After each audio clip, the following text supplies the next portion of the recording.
God only knows what you've been through. God only knows what they say about you. God only knows how it's killing you. But there's a kind of love that God only knows. God only knows what you've been through. God only knows what they say about you. But God only knows the real you. There's a kind of love that God only knows.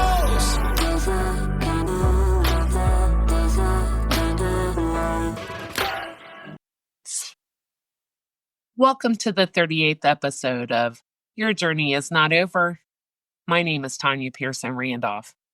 This is my own personal journey, and the expressions and opinions are of my own. I own all the rights to my personal journey and to Your Journey is Not Over.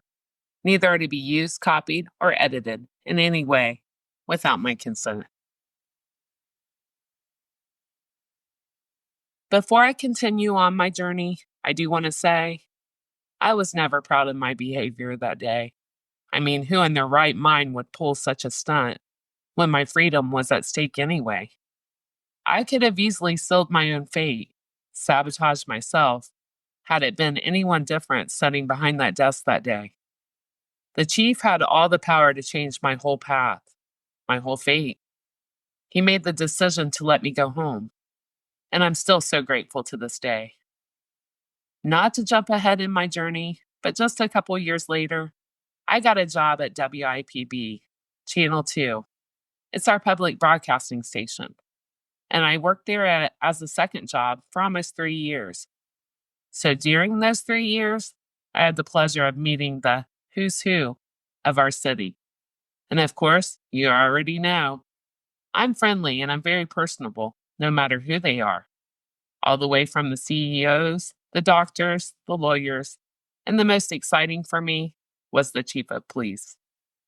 I would always love it when he would come to the telecells or any public forum that we may need him for.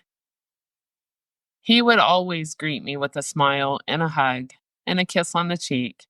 And every single time, I would pull away and I would lock eyes with him and I would tell him, "Thank you for not changing my life that day."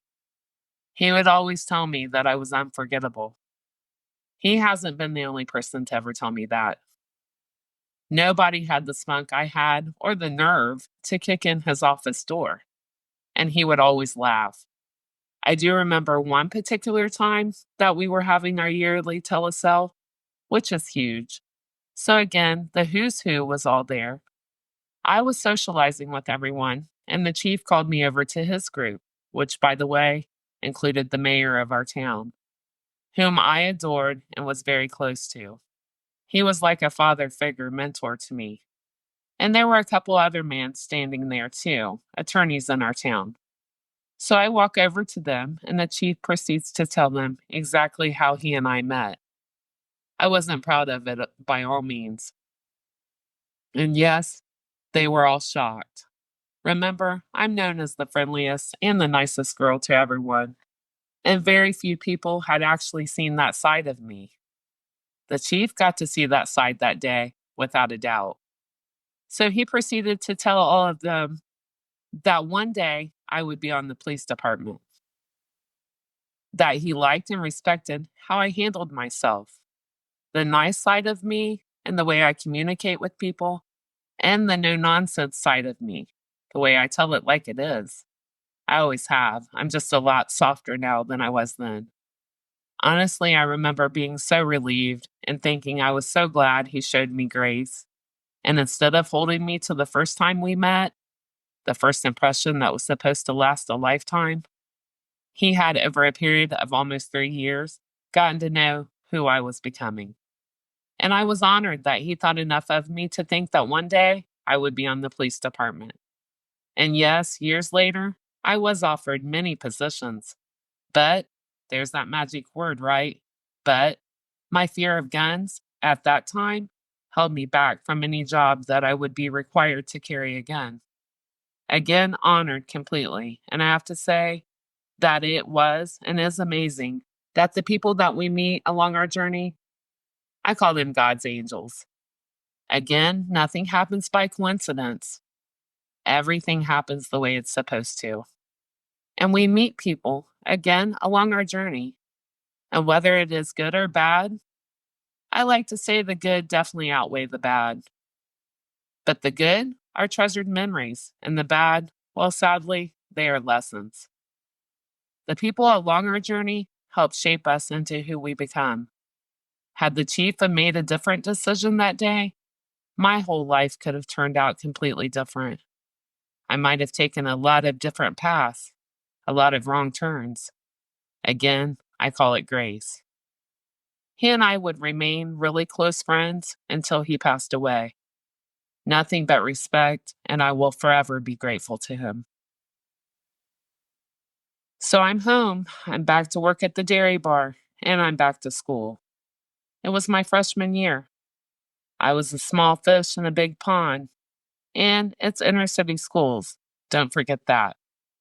I again had missed the first 2.5 weeks of my freshman year, so I was behind. I've always been a bookworm, so I bet it didn't take me long to get caught up. And I do remember day number 3. Looking back, I must have had a thing with starting new schools by this time because I was getting ready to do a complete repeat as to what had happened at the new middle school I had just left. Let me set the scene, okay? It's again inner city schools, and it's in the 1980s, and we had a lot of freedom in school. We could sign ourselves in and out, come and go, leave at lunch. There was a smoking area at the school. Again, a lot of freedom, and it's freedom that kids today do not have. So it was day number 3, and a bunch of us wanted to skip health class and walk to a restaurant a block from the school to get some breakfast. So we signed out, had a nice breakfast, and we all got back in time to sign in for our next class. So we were all in the office to sign in, and the dean's secretary looked at me and she said, "You are in trouble. You are in big trouble." And I was like, "Why? What?" She said, "Your dad went to your class to give you your lunch money, and you weren't there." He knew I was there earlier because I rode to school with him every morning, but I was gone when he came down to my class 3 hours later. So she proceeds to tell me that he had left school and was heading home to look for me, and that he thought I had ran away again. So I had her call him for me. By the way, I loved her so much. She definitely was the perfect person with us kids. So I stood there and she called him, and I heard her say his name, and she told him she's here. She signed out to go get breakfast and then she came back. I do know my dad came back to school, and an hour later I went up to his classroom, as I would many, many times throughout the next 4 years. I was my dad's bugaboo. God bless. Hey, Dad, ditto. But I do remember apologizing to him and reassuring him that I wasn't going to run away again. So that was day number 3, right? Well, day number 5, I would get my very first suspension in high school. That's what I like to call the big house. I had already missed 2.5 weeks because of my runaway, and then the breakfast ordeal, and now this. I wasn't starting off too good at this new school either. I would have to meet the dean of girls a lot sooner than what I actually wanted to. And like with everyone at the middle school and the chief of police, I'm just grateful that all these magical people that played such a major role in my life didn't judge me based only on first impressions. And they all got to see me evolve and grow over the years. I do want to address this too before I end today. Within the past couple of weeks, I have been notified by my platforms and the channels that I stream on. And I also have been sent the complaints and the messages that were sent in on me. Needless to say, every single thing was false. I have tolerated this behavior on my personal life by someone that set out on a path to destroy every part of my life, and now has focused on my podcast. Nothing has been able to stop me, block me, or slow me down. And I have consulted with legal advice. I will not be tolerating any more harassment or defamation of my character or any defamation to my platforms or my podcast. The line has been crossed and the lies are outrageous. I will reiterate what I have said before. I pay for my podcast. I do not accept donations, nor have I applied for any government grants. I do not have any sponsors, and I do not have any endorsements. So there is no con artist or money scheme here. It's merely me paying, writing, editing, producing, narrating, and recording for the sole purpose to help people. Society is all about trends, right? Well, guess what? I started a new trend. It's called It's Okay to Talk About Trauma. It's okay to stop being ashamed for what was done to us. It's okay to not be okay. And it's okay to show vulnerabilities. The proof is in the thousands of messages I receive from around the world and the people that I have helped locally that nobody has a clue about. And on my Facebook feed, the people posting about God, healing, and trauma. I'm not doing what I'm doing for clout. I'm doing what I'm doing in the hopes to change people's perspectives, in the hopes that people start to heal and get closer to God.